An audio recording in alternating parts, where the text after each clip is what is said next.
In Talking Without Words in the Old West, we will introduce you to several forms of nonverbal communication used by tribes of the Great Plains in the days before telephones and email.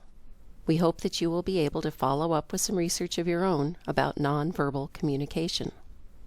Have you ever wondered how people used to pass down their history and their stories from one generation to the next if they didn't have a written language? How did people communicate with other tribes in the past? Indian communities had traders and explorers who traveled far and wide. They met people all the time who spoke different languages. Have you ever traveled from Missoula, Montana to Bismarck, North Dakota? That's how far the Salish people of western Montana traveled to trade with the Mandans, a farming tribe that lived along the Missouri River in what is now near Bismarck, North Dakota. The Mandans were the center of a huge trading network that encompassed the entire middle of the continent. In 1795, Pierre-Antoine Thibault listed the Flathead tribes among those that visited Mandans to barter peltries every year. By this he meant the Salish people, whose name in sign language was misunderstood as Flathead. How did the Salish communicate with other tribes as they traveled along? Before English was introduced as the common language, many different languages were spoken by the resident tribes of the region. How did people from one tribe communicate with people from other tribes? Many people were multilingual. They spoke many languages so that they could be effective communicators with their neighbors and trade associates. It was common, especially for the men who did the trading, to know more than one language. Both my grandparents on my dad's side and my dad's mother's side spoke at least 5 languages plus. Imagine traveling through Europe or Africa. You would go from one country to another where different languages are spoken and different nonverbal cues are given. If you were involved in international trade, you would have to learn these languages and spend time with the people in order to successfully communicate. It was the same for Indian people throughout North America before English became the official language and before the written word provided a new means of communication. The local tribes had various means to communicate with each other, directly and indirectly. They had mirrors they'd flash. Long before the mirrors ever got here, they had a stone that they would use as a mirror that would reflect. You could see it for a long ways. They would throw up something maybe to catch somebody's eye, or if there was a battle, the tribe went and fought when they came back. And if they're far away, they'll ask them, how did it turn out, or what happened? And they would throw up a blanket. If they throw it up once, how many were killed, and then after 4, I guess it was like bad news. Some nonverbal communication is unintentional, and other signals are given on purpose. Think about all the ways that you give cues to each other throughout the day. What happens to your face when you don't like what someone is saying to you? What about when you're confused? Surprised? Do you think someone from another country responds in the same way? Did you know that in some cultures it is rude to look at people while they are talking? Indian people had to be very observant of the ways of many other cultures in order to understand and be understood by people from other tribes. Let's think about sign language. For those who didn't know each other's languages, the tribes of the Great Plains developed a way to communicate through signs. No one knows how old this language might be. How do we learn about sign language? The most important source is the people themselves. Some people still speak sign language, and many of their grandchildren understand it. I remember my grandfather, and when he would talk to us, he'd sign. I mean, it's that old, Indian can't hold his hand still. And so we learned a lot of the different signs for different things, like me, you, the simple signs. And some of the tribal signs, what they called each other, and clan signs. Another source of information comes from research done over a century ago when sign talking was a common practice. We integrate sign language information from a book by W.P. Clark who spent time with many Indian tribes in the 1870s and 80s, learning all he could about sign language.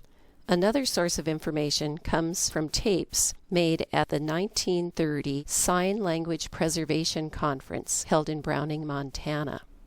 This sign talker gathering brought together the best of the sign talkers who still lived in the area in 1930. Indians of the plains and mountains were extremely adept at sign language.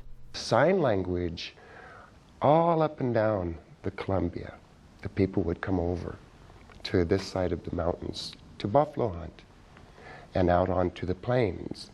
And so even though sign language wasn't really part of our particular culture, once we started moving out onto the plains, we had to be able to communicate with the people on the plains. And so that was where sign language came in. Sign language is a very graceful, beautiful language. It was used, like, for example, if we were hunting, we were on an intelligence mission, and we could see we were scouting an area, and we could tell somebody, hey,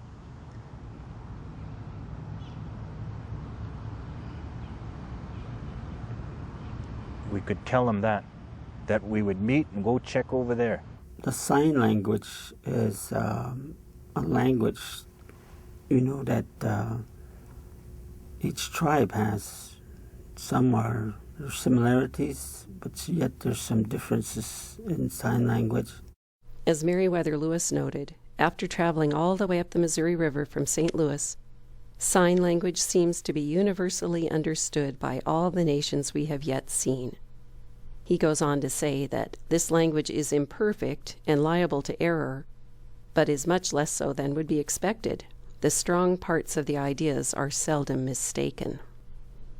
In an article in the Dallas Herald, January 11, 1873, Warren Ferris recalls more details about sign language. He reported, "These signs are made by graceful movements of the fingers, hands, and arms, and are natural and expressive. These signs embrace animate and inanimate things.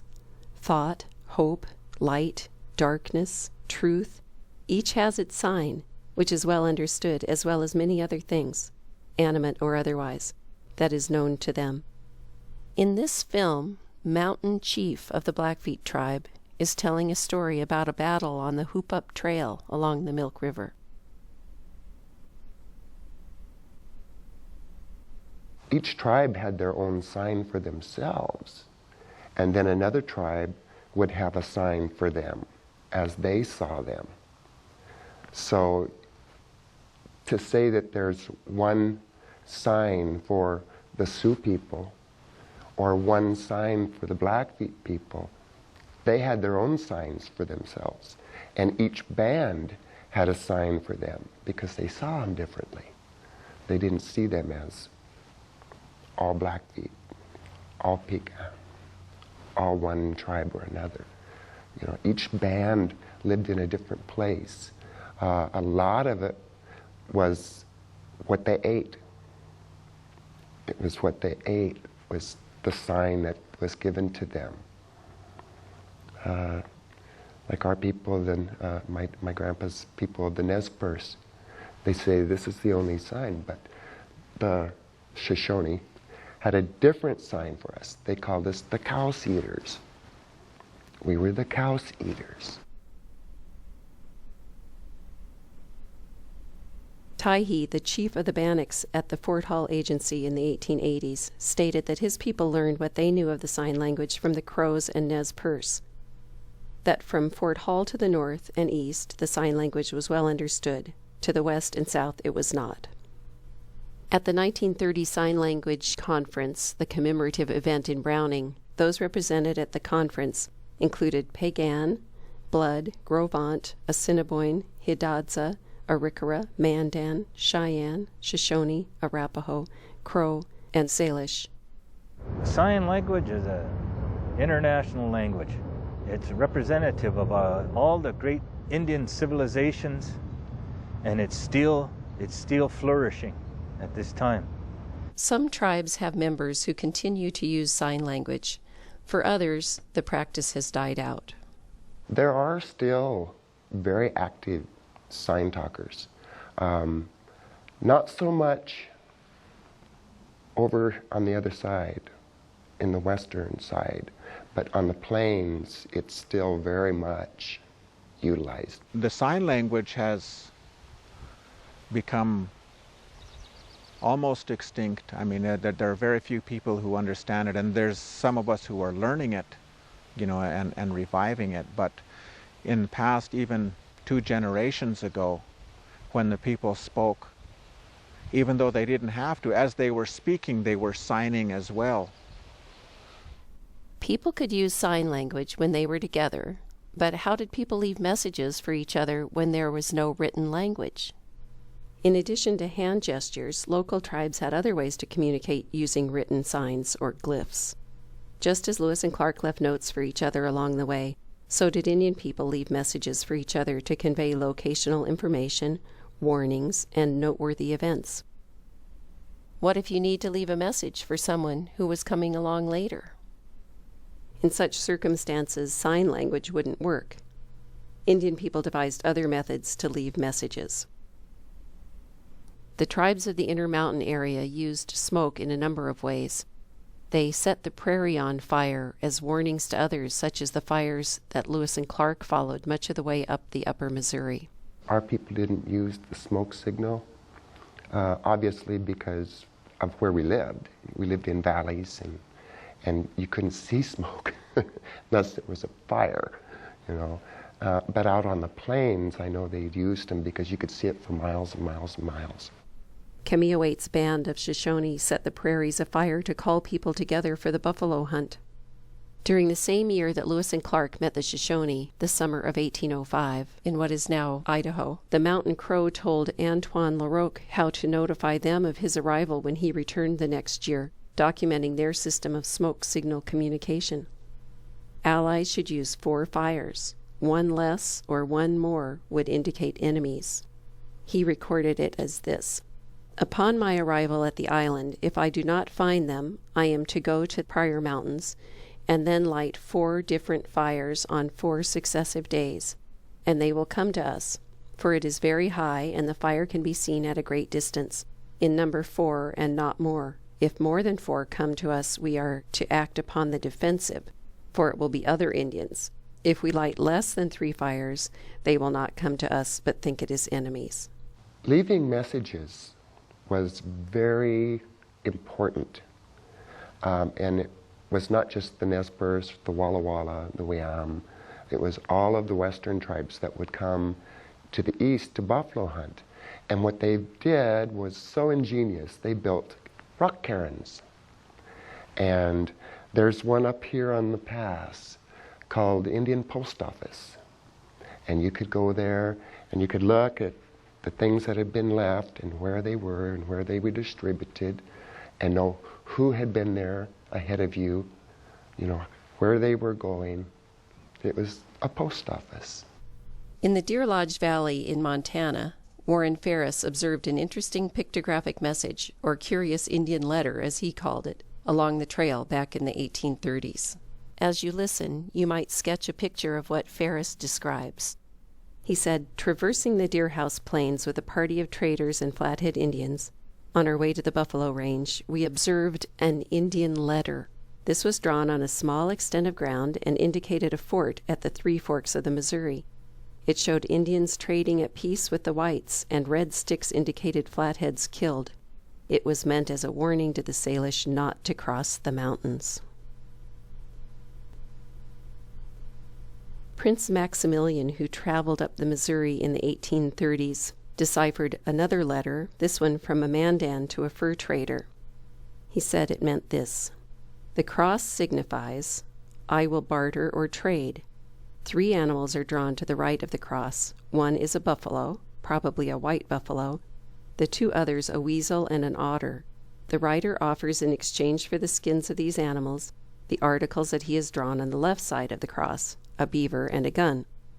To the left of the beaver are 30 strokes, each 10 separated by a longer line.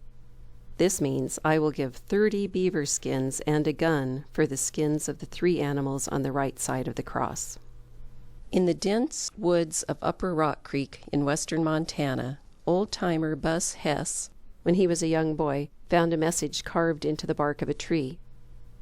When he was a child, Andrew Garcia, the author of Tough Trip Through Paradise, lived with Bus and his father. Bus asked Andrew Garcia what the image meant. Garcia showed him that the more narrow line meant the trail, and if you were going up the trail, you would cross the river, and then you'd head up the river till you found 3 teepees, and that's where they were camped. From Shoshone country, in what is now Idaho, we have an account of a very interesting form of instant message. This was written by a man named Haley, who was one of the party of miners. In 1863, a party of prospectors reached Stanley Basin in Custer County. While traveling along the old Indian trail, they met a party of about 60 Indians. After a council wherein the whites and Indians exchanged mutual confidences, each proceeded on their respective journey. 3 days after this meeting, the prospectors again passed the council grounds and were surprised to see a freshly blazed tree near the trail on which the adventurers read a story of their meeting with the Indians in a pictograph. It was about 5 feet long and 18 inches wide, and on its surface the artist had done his work so well in red and black pigment that every one of the 10 men read it at once.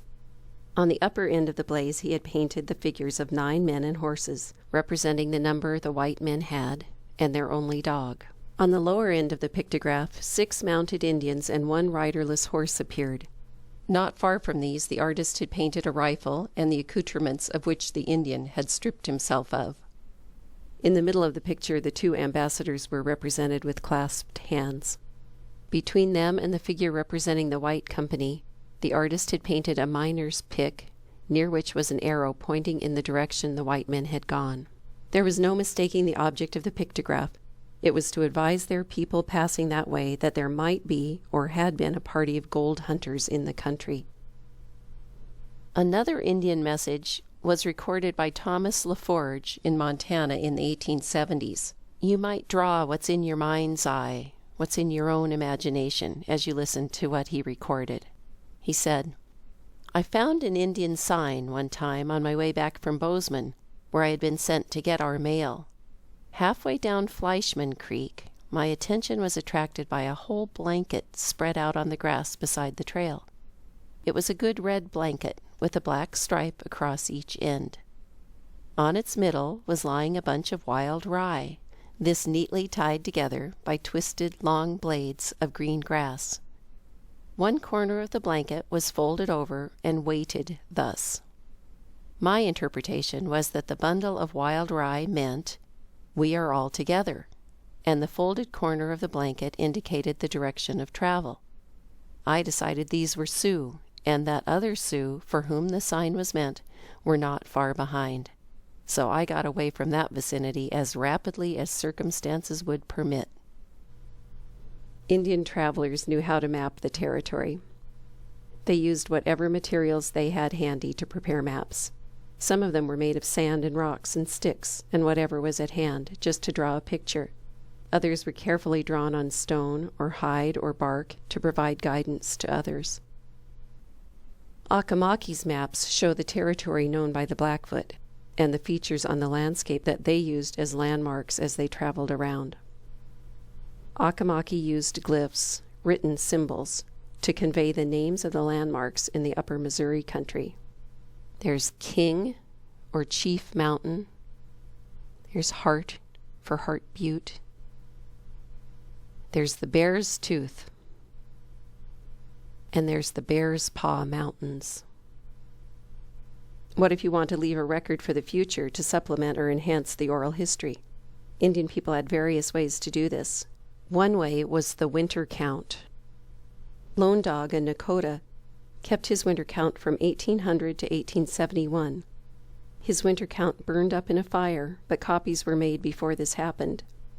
The South Dakota Historical Society has a copy of Lone Dog's winter count. It was drawn on cowhide. Each picture records an event. It tells about many things. It shows a meteor shower and an outbreak of measles. It records a flood on the Missouri River. The keeper of the winter count had to remember what each picture meant. It was his job to tell the stories to others. If you make it through the winter, you that's 1 year we call Bala, it's winter, and then we go by our winters. How many winters are you? If you translate it, Tishbala Awe means how old are you, but it says Bala means winter.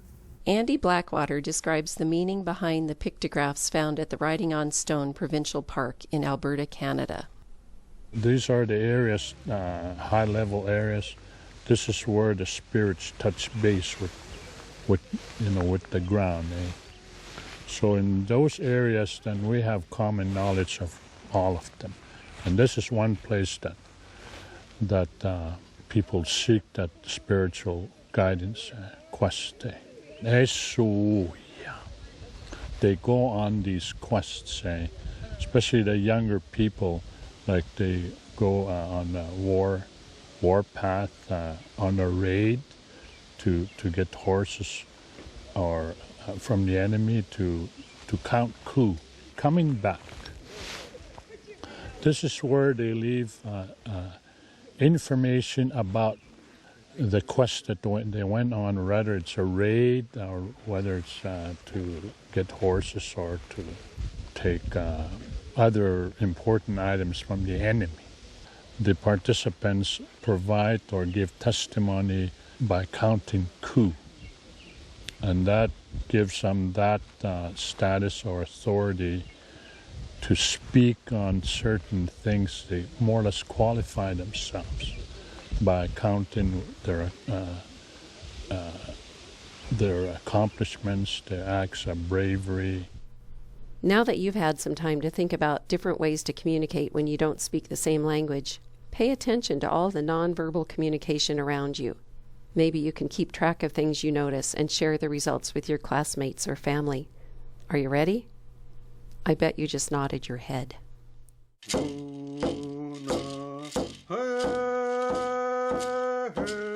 Oh